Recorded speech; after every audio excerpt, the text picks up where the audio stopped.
Hello, I'm Alex. I'm an SPS student at the University of York. Today we have Dr.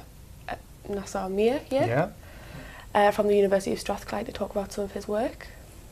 Would you like to start by saying a little bit about yourself? Sure, my name's Dr. Nasar Meer. I'm a Reader in Comparative Social Policy and Citizenship at Strathclyde University. I'm also a Royal Society of Edinburgh Research Fellow between 2014 and 2019, and that means that I get to follow my own path of research, and some of the work that I'm doing I'm going to be talking about today.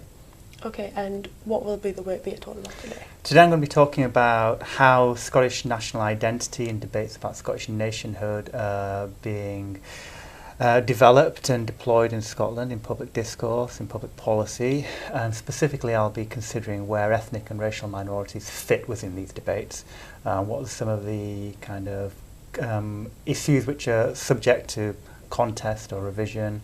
What are some of the distinct features of ethnic and racial minorities in Scotland which might mark Scotland out differently from England? Okay, and how do you feel your research applies to young people in Scotland? Well, nationhood is one of those categories that has a generational feature to it. So lots of the debates about Scottish national identity aren't necessarily anchored in the past, they're anchored in the present.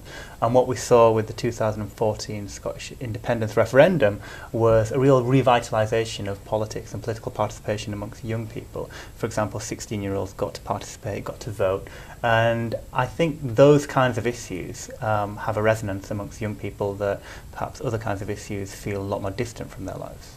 I guess that people in Scotland don't necessarily make decisions about independence or the union based upon fluctuating oil prices. They make their decision based upon contemporary options. And the contemporary option in Scotland is the prospect of a Conservative administration running Scottish affairs from Westminster for the foreseeable. And when you're faced with that prospect, an alternative looks very appealing. There was a generational feature in the independence referendum, which was that people with long-term maturities or pensions wouldn't want to risk them, whereas young people felt that it was an opportunity for them to change, their prospects forever, and ideally to the better. But no, you're right. There was a generational shift, though initially that wasn't assumed to be the case, because when the initial polling was done of 16-year-olds, a small majority voted for the union.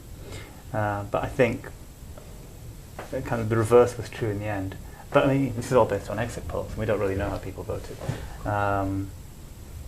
We know how regions voted because of the turnout, but we don't really know how people individually voted.